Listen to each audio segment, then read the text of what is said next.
The Winning Edge. All right, the first component of becoming a fierce competitor that I want to talk to you about is the word competitor. It is really important that you understand that you don't want to see your competitor as the enemy. Now, I know that sounds counterintuitive to everything that, if you've been involved in sports, everything that you're used to. We're used to coaches talking about our upcoming opponent like they're the enemy. Okay, we're used to as viewers of sports seeing the opponent as the enemy. But if we really think about this and break this down, if we look at the Latin root of the word compete, comptere means to struggle with, to test our skills against. If you don't have a great competitor, then you quite simply, you're not going to be at your best. A great competitor requires you to prepare. A great competitor requires you to study, to prepare during the off season, during the days leading up to the competition. They require you to bring the best version of yourself. And therefore, we should see our competitors as a gift from the gods, because they're placed in front of us so that we can be at our best. And that's the way you need to view a competitor. And I'll say this as well. Your number one competitor is and always will be yourself. Because in many cases, success is more based on what you don't do versus what you do. Let me say that again.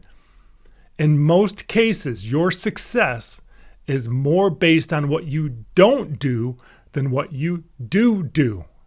Okay, so what do I mean by that? Well, are you beating yourself? Are you committing mental mistakes? Are you not preparing to the best of your ability? Okay, if you fail at those things, making mental mistakes, physical mistakes, not preparing during the off season or upcoming the days leading up to, if you're not preparing your mind before competition, then you're not going to be at your best. And those things that you're not doing or you're failing at are things that you're doing to yourself. It has nothing to do with the opponent. Okay, now, famous coach Pete Carroll talks about this, and I write about it in my book. So I'm going to read you just a short segment from the book as to what Coach Carroll has to say.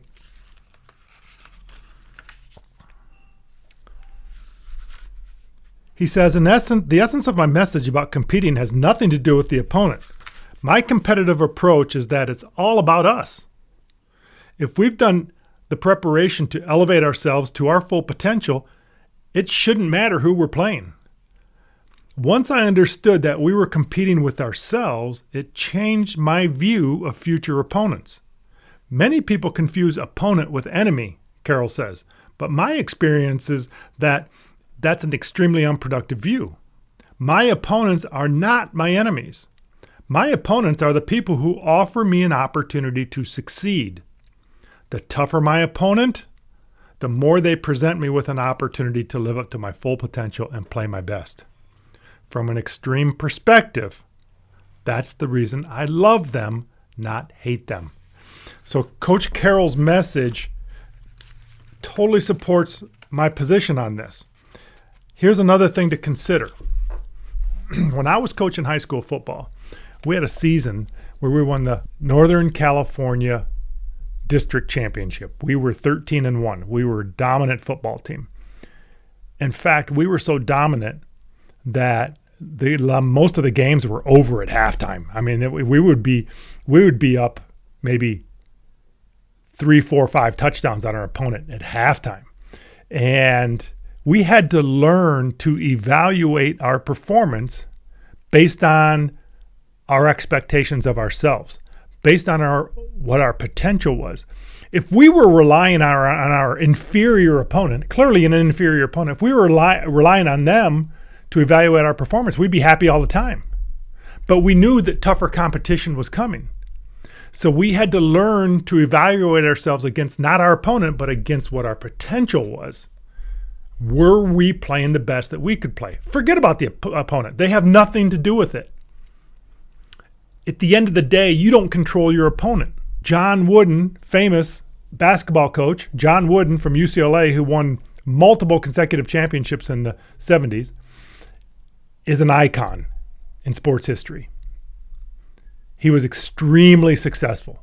He has a quote that I love, and it goes like this: play well versus a superior opponent, yet still lose and you're a failure. Or conversely, play poorly versus an inferior opponent, yet still win and you're a success. I don't think so. That's the quote. Let me say that again. What he's saying is, hey, you can play poorly against a bad team and still win. Does that mean you're successful just because you won? No, you played poorly. You didn't play up to your potential. You can play great. You can play up to your full potential versus a superior team that there's no chance in heck you're ever going to beat. And does that make you a failure? Does that make you unsuccessful? No, it doesn't. Imagine a high school golfer going out and competing against a touring professional. Does that high school golfer have any chance of winning that match? No. If they played 100 times, he would lose 100 times, or she would lose 100 times. But does that mean if that golfer goes out and competes hard, plays to the best of their potential, yet still loses to a superior opponent, does that mean, can they be successful? Absolutely. We call that a success. So the opponent, we don't control. You don't control how good the opponent is. All you can control is you. All right. So you have to have a mindset that, okay, this opponent that's coming in, this is an opportunity for me to test my skills. Okay. If it's a really good opponent, cool. Awesome. I'm fired up. I get to test my skills against the best. They're going to challenge me. They're going to force me to be at my best. And that's great for your development. But evaluate your performance based on what your potential is. Based on what your expectation for yourself is. That's how you should evaluate yourself when it comes to competition. And that's how you should view your competition, as a gift, not as the enemy. I hope that you can create this mindset for yourself, because we're going to build on this mindset in future modules when we start talking about growth mindsets.